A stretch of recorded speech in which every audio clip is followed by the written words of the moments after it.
Hey, friends and lovers. Thank you for your feedback, comments, in-person conversation from my last note to you.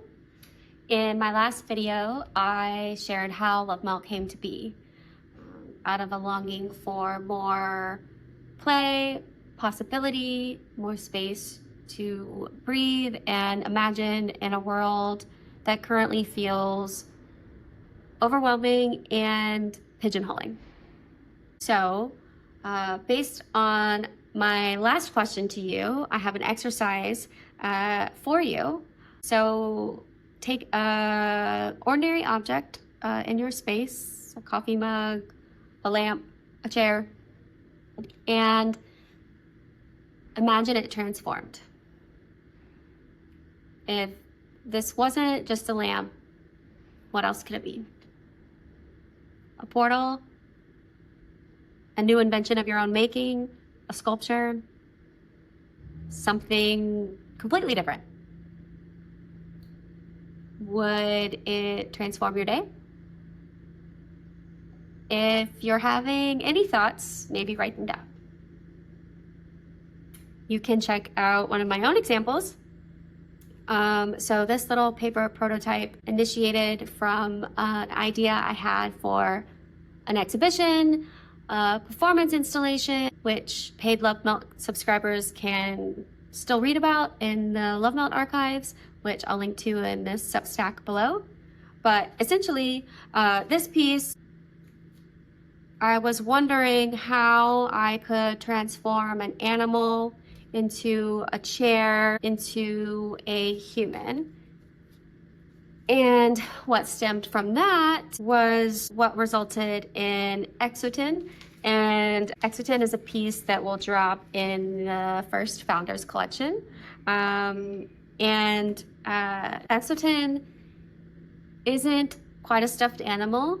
And it's not really identifiable, but is a soft sculpture in between the playful and morbid, the present and death ever present. And I share this ideation and this exercise with you because when I can shift how I see even one object, I can shift how I see myself, which is the beginning of transformation, which is where loveMELT begins.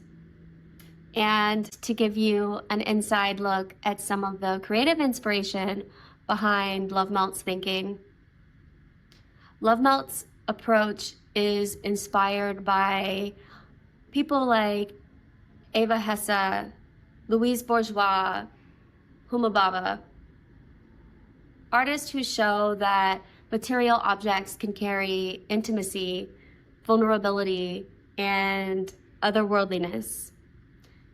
To dig deeper into that, I love how Eva Hesse used industrial supplies and hardware in her work.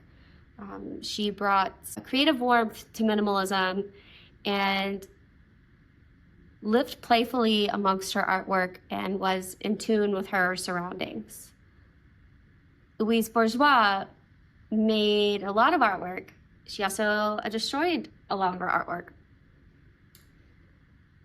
But that sometimes enabled reconstruction into something else. And she used textiles to pull in memory telling into her work, and later in her career built these room-sized installations called the cells that function as psychological microcosms.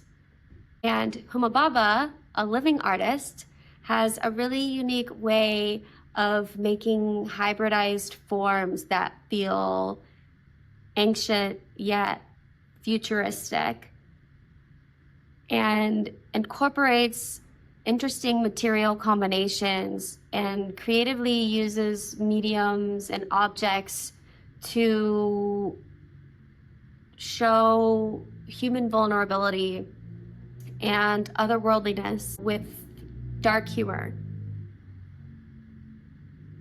And loveMELT builds on these inspirations and brings them into the everyday.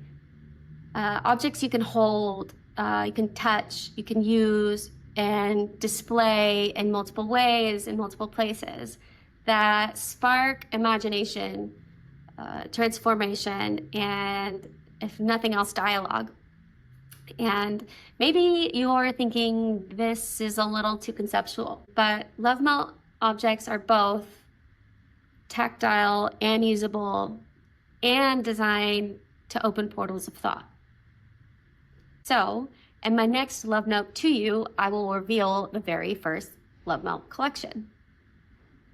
And I will share how each piece functions as a catalyst for transformation.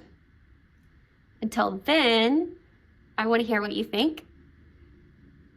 What is one everyday object you would love to see transformed? Drop it in the comments, and perhaps we'll spark an idea for a future loveMELT piece, or perhaps a piece of your own making.